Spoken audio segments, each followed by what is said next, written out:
जा रही है, लड़कियों को छीना जा रहा है, लड़कियों की ब्रेस्ट काटी जा रही है और इन्हें यहाँ राजनीति करनी है। इन्हें शर्म आनी चाहिए। तुमने लड़कियों को पढ़ाने की बात करी, मेरी बहन डॉक्टर बन गई, उसकी टांगे तुमने फाड़ दी यार, तुमने उसकी टांगे फाड़ दी। 12 अगस्त 2024 को रात के समय उत्तराखंड की राजधानी देहरादून के बस स्टैंड से लगभग सभी लोग जा चुके थे। यानी उस समय वहां पर बहुत कम पैसेंजर थे और वो लोग थे जिनकी रात को बस चलने वाली थी। लेकिन उन्हीं बस का इंतजार करने वाले लोगों में एक लड़की भी शामिल थी। देखने से वो लड़की बहुत परेशान लग रही थी, लेकिन वहां पर मौजूद लोगों में से किसी ने भी उससे उसकी परेशानी का कारण नहीं पूछा। फिर अचानक उस बस स्टैंड पर ड्यूटी करने वाले गार्ड की नजर उस लड़की पर पड़ी और जैसे ही वो गार्ड उस लड़की के थोड़ा पास जाता है तो उसे उस लड़की को देखकर थोड़ा अजीब सा लगता है, क्योंकि वो लड़की थोड़ी असहज लग रही थी। यानी वो खुद को अनकंफर्टेबल महसूस कर रही थी। साथ ही बार बार वो अपने कपड़े ठीक करने की कोशिश कर रही थी। वो बच्ची डरी सहमी सी इधर उधर देख रही थी। उसे देखने से लगता था मानो वो काफी ज्यादा घबराई हुई हो। लेकिन फिर उस गार्ड ने देखा कि जिधर वो लड़की बार बार देख रही थी उस तरफ एक व्यक्ति भी घूम रहा था। वो लड़की बार बार उसी व्यक्ति को देख रही थी और खुद को बहुत ज्यादा अनकंफर्टेबल महसूस कर रही थी। अब उस गार्ड को भी लगने लगा था कि यहाँ पर कुछ ना कुछ गड़बड़ जरूर है और हो सकता है ये व्यक्ति ही इस बच्ची को परेशान कर रहा हो, क्योंकि उस लड़की की उम्र देखने से 15-16 साल लग रही थी। उसकी मानसिक स्थिति भी ठीक नहीं लग रही थी। इससे पहले कि गार्ड उससे कुछ पूछ पाता, तभी उस लड़की ने गार्ड से कहा कि मुझे पंजाब के पटियाला शहर जाना है, यहाँ से पंजाब के लिए बस कितनी देर में जाएगी। और शायद अगर वो लड़की उस गार्ड से बस के बारे में ना पूछती और अगर उस समय उस लड़की को पटियाला जाने वाली बस मिल जाती तो शायद ये इतनी बड़ी घटना बस एक राज ही बनकर रह जाती।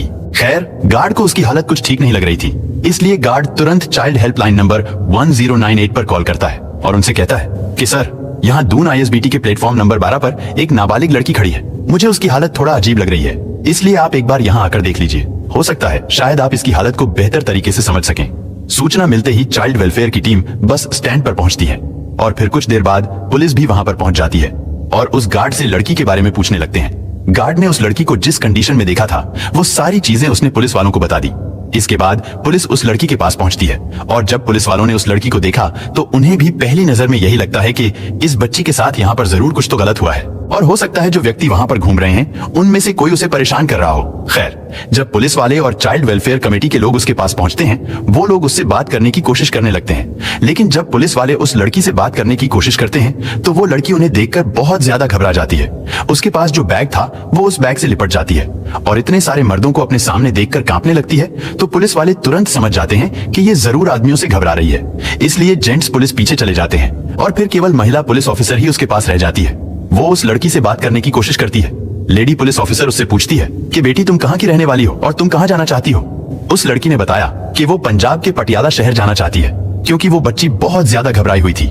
इसलिए उस लेडी ऑफिसर ने उससे पूछा कि बेटी, क्या तुम यहाँ पर अकेली आई थी या फिर तुम्हारे साथ कोई और भी था जो तुम्हें अपने साथ यहाँ लेकर आया था। पुलिस उससे कई तरीकों से पूछताछ करने की कोशिश कर रही थी, लेकिन बार बार पूछने के बाद भी वो लड़की बहुत कम सवालों के जवाब दे रही थी। फिर भी पुलिस वालों को इतना तो समझ आ गया था कि ये लड़की जरूर किसी बड़ी मुसीबत में है, इसलिए वो लोग उसे अपने साथ गाड़ी में बैठाकर पुलिस स्टेशन ले जाते हैं, क्योंकि उस समय लड़की को बहुत ज्यादा भूख लगी थी। तभी उस लड़की ने महिला पुलिस ऑफिसर से कहा कि मुझे बहुत भूख लग रही है, इसलिए सबसे पहले उसे अच्छे से खाना खिलाया जाता है, पानी वगैरह पिलाया जाता है। इसके बाद जब लड़की थोड़ा रिलैक्स होती है तो लेडी ऑफिसर उसके पास बैठकर फिर से उसके साथ बात करने की कोशिश करती है, लेकिन उस समय वो इतनी ज्यादा घबराई हुई थी कि वो किसी से भी बात नहीं करना चाहती थी। वो पुलिस स्टेशन के एक कोने में चुपचाप बैठी हुई थी, क्योंकि उसके साथ जो दरिंदगी की गई थी उसके बारे में बताने के लिए ना तो उसे कुछ समझ आ रहा था और ना ही वो किसी को बताने की हिम्मत जुटा पा रही थी। खैर, अगली सुबह उसका ट्रीटमेंट भी शुरू कर दिया जाता है, क्योंकि पुलिस वालों को ये बात लग रही थी कि लड़की डिप्रेशन में है और यही कारण है कि ये कुछ भी बताने की स्थिति में नहीं है। इसके बाद 2 दिन तक उसका ट्रीटमेंट चलता है। इसके बाद दोबारा फिर महिला पुलिस उसके पास जाती है। इस बार जब लेडी ऑफिसर ने उससे पूछताछ करनी शुरू की तो उस लड़की ने बताया कि मेरे साथ गंदा काम किया गया है, जिससे महिला पुलिस ऑफिसर तुरंत समझ जाती है कि इस बच्ची के साथ तो दरिंदगी की गई है। इसके बाद उन्होंने उससे पूछा कि बेटी, ये सब तुम्हारे साथ कहां पर हुआ। तो वो लड़की उन्हें बताने की कोशिश करने लगती है, लेकिन जब वो उन्हें अपने साथ हुई हैवानियत के बारे में बता रही थी तो इसी बीच वो जोर जोर से रोने लगती है, क्योंकि वो महिला पुलिसकर्मी थी, इसलिए उसके हालातों को काफी अच्छे से समझ रही थी। इसके बाद उन्होंने उस बच्ची को चुप कराया और उसे दिलासा देते हुए कहा कि बेटा, तुम डरो मत, अब सब कुछ ठीक हो जाएगा, तुम्हें घबराने की कोई जरूरत नहीं है और जो कुछ भी तुम्हारे साथ हुआ है उसे भी छोड़ो, हम लोग उसके बारे में भी बात नहीं करेंगे। वो लोग जैसे तैसे कर उस बच्ची को शांत कराते हैं। उसके बाद अगले दिन दोबारा से उससे पूछताछ करते हैं। वो लड़की बताती है कि उसके साथ कई लोगों ने मिलकर गंदा और घिनौना काम किया है, यानी उसके साथ गैंगरेप हुआ था। इसके बाद पुलिस वालों को पता चलता है कि उसके साथ ये हैवानियत उत्तराखंड के देहरादून बस स्टैंड पर हुई है। अब क्योंकि वो बस स्टैंड था, इसलिए वहां पर कई सीसीटीवी कैमरा भी लगे हुए थे। इसके बाद पुलिस फिर से बस स्टैंड पर पहुंचती है, क्योंकि वो लड़की उन्हें वहीं पर मिली थी। इसलिए पुलिस अपनी इन्वेस्टिगेशन भी वहीं से शुरू करती है। इन्वेस्टिगेशन के दौरान जब सीसीटीवी कैमरा को चेक किया जाता है, पुलिस वालों ने देखा कि वहां बस स्टैंड पर उस लड़की के आसपास काफी लोग घूम रहे हैं। फिर थोड़ी देर बाद धीरे धीरे लोग कम होने लगते हैं, और आखिर में जब वो लड़की उस बस स्टैंड पर अकेली रह गई, तो उस समय एक व्यक्ति उस लड़की के आसपास घूमता हुआ नजर आ रहा था। वो बार बार उस बच्ची को देख रहा था, इसलिए वो व्यक्ति पुलिस को भी संदिग्ध लग रहा था। और जब उन लोगों ने वो सीसीटीवी फुटेज उस लड़की को दिखाई, तो वो लड़की उस व्यक्ति को तुरंत पहचान लेती है। उसे देखकर वो लड़की दोबारा फिर से रोना शुरू कर देती है। वो कहती है कि हाँ, यही वो दरिंदा है, लेकिन इसके अलावा भी कई लोग और थे। इसके बाद पुलिस वाले उस वीडियो फुटेज से उस व्यक्ति की फोटो निकलवाते हैं और फिर से बस स्टैंड पर पहुंचते हैं। वहाँ बस अड्डे में जितने भी लोग काम करते थे, उन सबको वो फोटो दिखाया जाता है और उनसे पूछा जाता है कि क्या तुमने इस व्यक्ति को देखा है। उनमें से ज्यादातर लोगों ने कहा कि हाँ, हम इस व्यक्ति को बहुत अच्छी तरह से जानते हैं। उस व्यक्ति का नाम और एड्रेस पता चलने के बाद पुलिस तुरंत उसे अरेस्ट कर लेती है। इसके बाद पुलिस उससे पूछताछ करती है और कहती है कि अब तुम हमें पूरी बात बताओ कि आखिर तुम लोगों ने उस 16 साल की नाबालिग लड़की के साथ क्या किया था, और इस काम में तुम्हारे साथ कौन कौन लोग शामिल थे। पहले तो वो व्यक्ति पुलिस को गुमराह करने की कोशिश करता है, लेकिन जब उससे कड़ाई से पूछताछ की गई, तो तब उसने एक ऐसी कहानी सुनाई जिसे सुनकर शायद आपका भी खून खौल उठेगा। दरअसल 12 अगस्त 2024 को शाम के लगभग 4 बजे के आसपास का समय था। दिल्ली के कश्मीरी गेट पर एक लड़की खड़ी हुई थी। वो वहाँ पर मौजूद लोगों से पूछ रही थी कि भैया, मुझे पंजाब के पटियाला जाना है, वहाँ जाने के लिए मुझे कौन सी बस पकड़नी चाहिए, क्योंकि उस ISBT में सैकड़ों नहीं बल्कि हजारों बस खड़ी रहती है और वो बसें अलग अलग दिशा में अलग अलग शहरों में जाती हैं। इसलिए वो लड़की थोड़ा कंफ्यूज थी कि पटियाला जाने के लिए मैं किस बस में बैठूं। लेकिन वो लड़की जिस व्यक्ति से बस के बारे में पूछ रही थी, दरअसल वो भी एक बस का ड्राइवर था। उसने कहा, तुम परेशान मत होइए, जो सामने बस खड़ी हुई है, तुम इस बस में जाकर बैठ जाओ। वो बस दिल्ली से देहरादून जाने के लिए तैयार खड़ी थी। उस लड़की को उस बस में बैठा लिया जाता है और उससे कहा जाता है कि तुमको किराया देने की भी कोई जरूरत नहीं है, जब तुम्हारा स्टॉप आएगा तो मैं तुम्हें बता दूंगा, तुम वहां पर उतर जाना। इसके बाद धीरे धीरे वो बस चलने लगती है और फिर वो बस रात करीब 10:30 बजे के आसपास उत्तराखंड की राजधानी देहरादून बस स्टैंड पर जाकर रुक जाती है, क्योंकि वो उस बस का आखिरी स्टॉप था। इसलिए सभी लोग एक एक करके उस बस से नीचे उतरने लगते हैं और जब सारी सवारियां वहां से चली जाती हैं, तो वो लड़की वहां पर अकेली रह जाती है। इसके बाद उस बस का कंडक्टर और ड्राइवर उस लड़की के पास जाते हैं और उससे कहते हैं कि पटियाला यहाँ से थोड़ी ही दूर है, लेकिन उसके लिए तुम्हें यहाँ से दूसरी बस पकड़नी पड़ेगी। वो बस ड्राइवर आगे कहता है कि पटियाला जाने वाली बस थोड़ी देर के बाद जाएगी, तब तक तुम हमारे साथ समय गुजार लो। इसके बाद वो दोनों कंडक्टर और ड्राइवर जिस लड़की को दिल्ली के कश्मीरी गेट से अपनी गाड़ी में बिठाकर यहाँ लाए थे और जिसकी उम्र अभी लगभग 15 साल के आसपास ही थी, उस लड़की को बस के पीछे वाली सीट पर लेकर जाते हैं। फिर उसके शरीर के अलग अलग हिस्सों को छूने की कोशिश करने लगते हैं, उसे परेशान करने लगते हैं और फिर धीरे धीरे उसके कपड़े उतारकर वो दोनों उसके साथ गंदा और घिनौना कृत्य करने लगते हैं। कंडक्टर और ड्राइवर बारी बारी से उस बच्ची के साथ दरिंदगी कर रहे थे। वो बच्ची चीख रही थी, चिल्ला रही थी। उस समय ठीक उन्हीं के बराबर में एक और बस खड़ी हुई थी, जो कि ऋषिकेश से दिल्ली रूट के लिए चलती थी। जब उस लड़की की चीखें वहां तक पहुंचती हैं, तो उस गाड़ी के अंदर भी 2 ड्राइवर बैठे हुए थे। लड़की के चीखने की आवाज सुनकर वो दोनों भी कुछ देर के बाद उस गाड़ी में आते हैं और वहां पर वो देखते हैं कि उस गाड़ी में एक लड़की बुरी हालत में पड़ी हुई है और उस बस का कंडक्टर और ड्राइवर उस लड़की के साथ गंदा और घिनौना काम कर रहे हैं। अब यहाँ पर वो दोनों ड्राइवर भी उस बच्ची की मदद करने के बजाय उल्टा ये कहते हैं कि अब हम भी इस लड़की के साथ ऐसा ही करेंगे। इस पर पहले दोनों कंडक्टर और ड्राइवर ने कहा कि कोई बात नहीं, आपको भी जो करना है करो। और इसी तरह लगभग 2 घंटे का समय बीत जाता है। उस लड़की के साथ लगातार ऐसे ही गंदा और घिनौना कृत्य होता रहता है, यानी वो चारों उस लड़की के साथ बारी बारी से बलात्कार करते रहते हैं। तब उस गाड़ी का कंडक्टर जो उस लड़की को दिल्ली से अपने साथ लेकर आया था, वो कहता है कि मेरे पास टिकट के कुछ पैसे हैं, मैं ये पैसे कैशियर के पास जमा करके आता हूँ। इतना कहकर वो कंडक्टर चला जाता है। इधर ये तीनों हैवान ड्राइवर उस लड़की के साथ दरिंदगी करते रहते हैं। उधर कंडक्टर कैशियर के पास जाता है और जो टिकट के पैसे उसने पैसेंजर से यानी यात्रियों से कलेक्ट किए थे, उन्हें जमा कराने लगता है। लेकिन तभी कैशियर उससे कहता है कि तुम्हारी गाड़ी तो दिल्ली से रात 10:30 बजे के आसपास बस स्टैंड पर आ चुकी थी, तो फिर तुम 2-2.5 घंटे के बाद कैश जमा कराने क्यों आए हो, और इतनी देर तक तुम कहाँ थे। वो कंडक्टर कहता है कि साहब, बस ऐसे ही मैं थोड़ा बिजी हो गया था, जिसकी वजह से मैं आज लेट हो गया। लेकिन जब कैशियर ने उससे तरह तरह के सवाल पूछने शुरू किए, तो वो उसके सवालों के सामने ज्यादा देर टिक नहीं पाया। और आखिर उसने कैशियर को भी बता दिया कि साहब मेरी गाड़ी के अंदर एक लड़की है, अगर तुम भी चलना चाहो तो मेरे साथ चल सकते हो।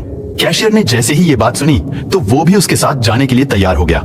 इसके बाद जब वो कैशियर उस गाड़ी के अंदर जाता है तो देखता है कि दो ड्राइवर उस लड़की के साथ गंदा घिनौना कृत्य कर रहे थे। लेकिन जब उन दोनों ड्राइवरों की नजर कैशियर पर पड़ती है तो वो लोग कैशियर को देखकर कहते हैं कि पहले साहब को करने दो, हम लोग बाद में कर लेंगे। इसके बाद उस कैशियर ने भी उस लड़की को नोचना शुरू कर दिया, यानी उसने भी उसके साथ गंदा कृत्य किया। और इस तरह पहले कंडक्टर, फिर ड्राइवर, फिर उनके पास में जो गाड़ी खड़ी हुई थी जो ऋषिकेश से दिल्ली के लिए चलती थी उसमें बैठे हुए दो ड्राइवर और आखिर में वो कैशियर, वो पांचों लोग मिलकर उस लड़की के साथ बारी बारी से सामूहिक बलात्कार कर रहे थे। और जब वो लड़की चीखने की कोशिश कर रही थी, शोर मचाने की कोशिश कर रही थी, तो वो लोग उससे कहते थे कि क्या तुम पटियाला नहीं जाना चाहती, यानी अगर तुम पटियाला जाना चाहती हो तो तुम्हें ये सब करना ही पड़ेगा। उस लड़की की समझ में नहीं आ रहा था कि आखिर उसके साथ हो क्या रहा है, और अब तो उसकी मानसिक स्थिति भी बिगड़ने लगी थी। लेकिन फिर किसी तरह वो लड़की वहां से निकलने में कामयाब हो जाती है या फिर उसे जाने दिया जाता है। इसके बाद वो लड़की रूट नंबर 12 के प्लेटफॉर्म पर पहुंचती है। वहां खड़ी होकर वो बस का इंतजार कर रही थी। वहीं पास में ही एक व्यक्ति मैगी बना रहा था। लेकिन फिर अचानक वहां पर मौजूद गार्ड की नजर उस लड़की पर पड़ती है। गार्ड देखता है एक संदिग्ध व्यक्ति जो कि कंडक्टर था, वो उस लड़की के इर्द गिर्द घूम रहा था और बार बार उस लड़की के करीब जाने की कोशिश कर रहा था। दरअसल उस कंडक्टर को अब डर सताने लगा था कि कहीं ये लड़की किसी को कुछ बता ना दे, इसलिए वो उसे वहां से हटाना चाहता था ताकि वो लड़की लोगों के बीच में ना जाए। लेकिन तभी गार्ड ने बड़ी होशियारी और सूझबूझ के साथ 1098 पर फोन कर दिया था। इसके बाद CWC यानी चाइल्ड वेलफेयर कमेटी के लोग वहां पहुंचते हैं। साथ ही पुलिस भी मौके पर पहुंच जाती है। इसके बाद पुलिस उस सीसीटीवी के आधार पर पहले उस कंडक्टर को अरेस्ट करती है जो कि संदिग्ध लग रहा था, और जब उससे पूछताछ की जाती है तो उसके दिए गए बयान के आधार पर 4 और लोगों को अरेस्ट किया जाता है। उन 5 के नाम की बात करें तो उनमें एक का नाम धर्मेंद्र कुमार, उम्र 32 साल, जो कि हरिद्वार के बंजारा गांव के रहने वाला है। साथ ही हरिद्वार के भगवानपुर का रहने वाला देवेंद्र, जिसकी उम्र 52 साल के आसपास है, और एक उत्तर प्रदेश के फारुखाबाद में नवाबगंज के गांव सिला का रहने वाला रवि कुमार। साथ ही हरिद्वार के बंजारा वाला गांव का रहने वाला राजपाल, जिसकी उम्र 57 साल है, और एक देहरादून के पटेल नगर का रहने वाला राजेश कुमार होता है। उन 5 को अरेस्ट करने के बाद जब उनसे बारी बारी से पूछताछ की गई और जब इस घटना का खुलासा हुआ तो इस घटना के बारे में सुनकर पुलिस वाले भी सिहर गए थे। इसके बाद SSP राजेश कुमार द्वारा उन 5 के खिलाफ 17 अगस्त 2024 को FIR दर्ज कर ली गई थी। लेकिन सबसे बड़ा सवाल ये था कि आखिर वो लड़की कौन थी और कहां की रहने वाली थी। जब इस बारे में उस लड़की से पूछा गया था कि वो कहां की रहने वाली है, इस पर लड़की ने बताया था कि वो पंजाब के पटियाला की रहने वाली है। लेकिन जब पुलिस जांच पड़ताल करती है तो पता चलता है कि वो लड़की उत्तर प्रदेश के जिला मुरादाबाद के मुड़ापाड़ा थाना क्षेत्र के किसी गांव की रहने वाली है। इसके बाद देहरादून पुलिस ने मुड़ापाड़ा क्षेत्र के उस गांव में जाकर उस लड़की के माता और पिता से संपर्क किया। हालांकि अभी तक तो वो लड़की कह रही थी कि मेरी माँ और बाप दोनों मर चुके हैं, जबकि उसके माँ बाप अभी जिंदा हैं और उसका एक भाई भी है जो रामपुर में मजदूरी करता है। 13 तारीख को इसमें जो है सूचना वहां पर जो 1098 है चाइल्ड हेल्पलाइन है, उनको सूचना वहां के गार्ड द्वारा दी गई थी कि एक बालिका संदिग्ध परिस्थितियों में वहां पर बैठी एक शॉप पर कुछ खा रही है और इस तरह वहां पर कोई संदिग्ध व्यक्ति भी दिख रहा है। इसको देखते हुए 1098 ने अपनी टीम के अन्य सदस्य को बुलाया और बच्ची से जो पूछताछ करी, उस पूछताछ में बिटिया द्वारा ये नहीं बताया गया कि वो कहाँ से आई है, किन परिस्थितियों में आई थी, और उसके द्वारा अपना घर कहीं कभी अन्य शहरों में बताया गया। और माता पिताजी के बारे में पूछने पर उसके द्वारा ये बताया गया कि उनके माता पिताजी की डेथ हो चुकी है। तो इस सब चीजों को परिस्थितियों को देखते हुए सब बाल निकेतन ले जाया गया था। वहां इसके बाद उसकी फर्स्ट डे जो काउंसलिंग हुई थी, इस काउंसलिंग में भी वो नॉर्मल परिस्थितियों में उसने इसके द्वारा ऐसा कुछ नहीं बताया गया और अपने घर के बारे में भी बहुत ज्यादा डिटेल नहीं दी गई। तो काउंसलिंग रिपोर्ट के अवलोकन से भी स्पष्ट हुआ, पूछताछ से भी। अभी जब सेकंड डे काउंसलिंग हुई, थर्ड डे काउंसलिंग हुई, तो कहीं ना कहीं बच्ची द्वारा ये बात बताई गई कि जो है उसके द्वारा 5 लोग द्वारा गलत कार्य किया गया था। चूंकि मामला जब इस तरह का सामने आया पूछताछ में काउंसलिंग के दौरान, तो थाने पर जो है कल साय जोन के द्वारा तहरीर दी गई थी। इस तहरीर के आधार पर 5 अज्ञात व्यक्तियों के विरुद्ध जो है 70 जो BNS हमारा नया एक्ट है उसके तहत और पोक्सो अधिनियम के तहत केस रजिस्टर्ड हो गया था। और जब उस लड़की के माता पिता से पूछा गया कि तुम्हारी लड़की कहाँ है, तो उन्होंने बताया कि करीब 12 दिन पहले वो लड़की अचानक घर से निकल गई थी। हालांकि इससे पहले भी वो 1-2 बार घर से गई थी, लेकिन हर बार वो लोग उसे जल्दी ही ढूंढ लेते थे। उनका कहना था कि इस बार हमें पता ही नहीं चल सका वो कब कैसे निकल गई। हमने उसे हर जगह तलाश करने की कोशिश की। इसके बाद लड़की के माता पिता उसे लेने के लिए देहरादून पहुंचे, लेकिन लड़की ने अपने माँ बाप के साथ जाने से साफ इनकार कर दिया था कि मुझे इनके साथ नहीं जाना है। पुलिस जांच में यह भी पता चला था कि उस लड़की के माँ बाप की भी मनोस्थिति ज्यादा अच्छी नहीं है और वो लोग भी अपनी बेटी को लेकर काफी समय से बहुत ज्यादा परेशान रहते हैं। वो लड़की जिसके साथ 5 लोगों ने सामूहिक बलात्कार किया था, उसको तो ठीक से ये भी नहीं पता था कि उसके साथ इतना गंदा और घिनौना कृत्य हुआ है। हालांकि उस लड़की का अभी भी इलाज चल रहा है। साथ ही उसे अभी फिलहाल बालिका निकेतन में रखा गया है ताकि उसकी मानसिक स्थिति कुछ ठीक हो सके। उसकी कई बार काउंसलिंग भी कराई जा रही है और इस घटना से संबंधित अन्य आरोपियों के बारे में भी जानकारी जुटाने की कोशिश की जा रही है। पुलिस का कहना है कि हो सकता है इस घटना में 5 से ज्यादा लोग शामिल रहे हों। साथ ही पुलिस का यह भी कहना है कि इस मामले को फास्ट ट्रैक कोर्ट में चलाया जाएगा और आरोपियों को कम से कम समय में कड़ी से कड़ी सजा दिलाने की कोशिश की जाएगी ताकि समाज में इंसानों के रूप में घूम रहे हैवानों को यह संदेश दिया जा सके कि बुरा काम करने वालों को किसी भी तरह बख्शा नहीं जाएगा, कि इस तरह का गंदा और घिनौना काम करने वाले लोगों को शायद अब कानून का कोई डर नहीं रहा, क्योंकि कोलकाता केस के ठीक 3 दिन बाद देहरादून में भी इसी तरह की दरिंदगी की वारदात का हो जाना ये अपने आप में एक बहुत बड़ा सवाल है और जो कुछ इन दोनों लड़कियों के साथ हुआ वो वाकई बहुत भयानक और डराने वाला है। तो दोस्तों ये था पूरा मामला, ये देहरादून का था और कलकत्ता केस के 3 दिन बाद का, यानी कोई फ़र्क नहीं पड़ रहा इन लोगों को। क्रिमिनल को क्राइम करना है। अब ये कानून पे डिपेंड करता है कि इनको कितनी जल्दी सज़ा दे ताकि इन पे रोक लग सके। वीडियो आपने देखा, इस पे कमेंट में बताइएगा आप क्या सोचते हैं इस बारे में। वीडियो में अभी तक आप बने हुए हैं तो प्लीज़ लाइक, सब्सक्राइब, और अगर अभी तक आपने मेरा चैनल सब्सक्राइब नहीं किया है तो प्लीज़ सब्सक्राइब।